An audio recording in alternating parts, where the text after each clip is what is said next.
Abraham, do we choose our parents? I read some books that yes, we choose our parents and place of birth. What do you think about that? Well, here's what we know. Yes, you did. You do. You choose everything about your entry into your physical experience. But you don't choose it in the way as humans you think you're choosing. Because as humans, you think you choose by saying, I do want that and I don't want that. And I do want that and I don't want that. As humans, you think choice is about yes and no. But as source energy, choice is always about yes, yes, yes, yes, yes. In other words, once you get into your physical experience, many of you second guess, I'm sure I would not have chosen these parents. I'm sure I would not have chosen these parents because it's hard to be here. But then what did we just say? You wanted contrast because contrast causes expansion. So from your non-physical perspective, you said, what could be better than an early contentious experience which would cause me early expansion? But once you get here, you say, what went wrong? No one in their right mind would have chosen these parents. And so then you say, clearly, I didn't choose this because I wouldn't have chosen this. So people choose cancer. Don't you find that interesting? People choose cancer. People choose illness. People choose bankruptcy. People choose horrible relationships.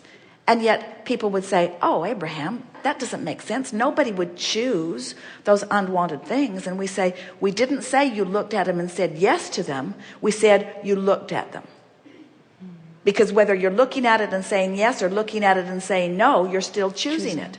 You choose what you make active in your vibration. What you make active in your vibration must come to you, you see. But we want you to understand, this is something so big, and this is the perfect time to say it.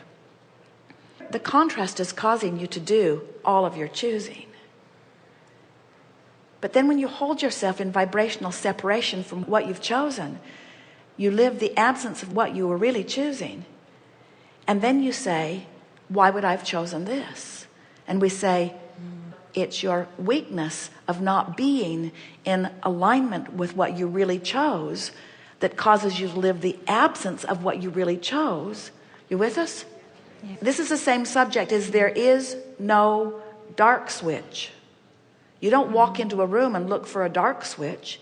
There's only the light, which you can resist. There is no evil. There is no badness. There's just disallowance of the goodness. There's just disallowance of who you really are and what you really have chosen.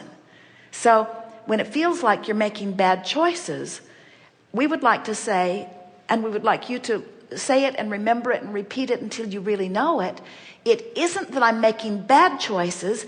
It's that I'm not in alignment with the good choices that are really who I am. We know it sounds like nitpicking. But if you could get inside of that idea, what would happen to you as you begin recognizing this is that you would begin to realize this powerful premise that is so absolute. If there were one thing that we could open your being up and surgically insert, it would be this.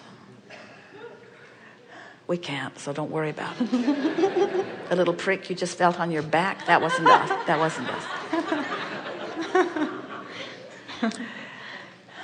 It would be this. Well-being abounds, and things are always working out for you. Things are always working out for you. And to the degree that you allow it, you see the evidence of it. Things are always working out for you. So even sometimes when the contrast looks like it's not, the contrast is just causing you to define more clearly exactly how you would like things to work out for you. And since you're the creator of your own experience, it's what you said. You said, I want to be inspired to specific choices about how I would like it to work out for me. Don't you love knowing this? Did you get that? Can you hear what we're saying? Yes. That the contrast and all the stuff that feels like you don't want is just helping you to define more accurately, more deliberately, more specifically the details that you do want. And then if you can get happy, if you can do anything that you can do to get happy, which just means stop beating the drum of what makes you feel unhappy. You see, whether you know it or not, it is working out for you. And whether you know it or not, you are expanding. And whether you know it or not, consciously, you will eventually catch up with the expansion, even if you have to wait till you croak to do it.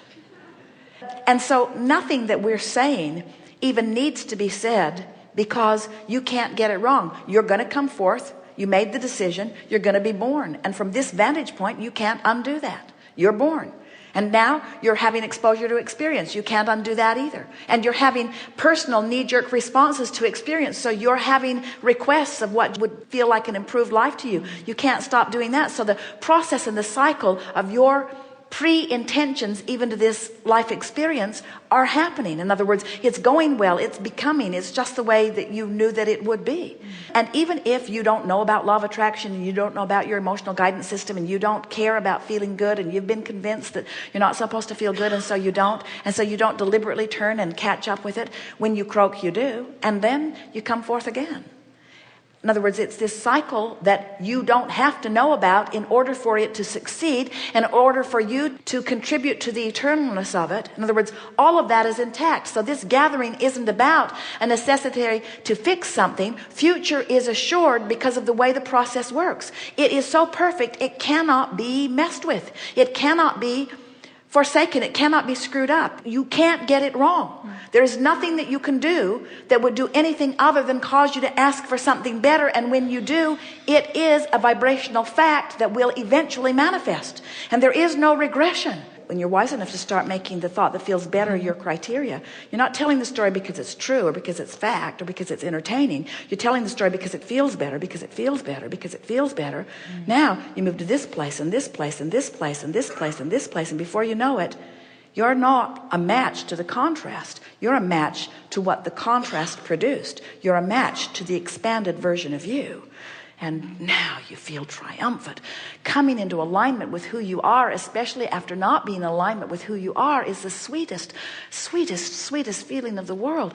All your empowerment comes back. Your feeling of well-being comes back. Your vitality, your clarity, your flexibility, everything is who you really are. And now you get to witness the manifestation of all the things that you've been asking for. Deliberate creation is the only creation that will ever satisfy the likes of you. You know too much. You can't go back. Good time for a segment of lunch. Wonderful. Thank you. Thank you.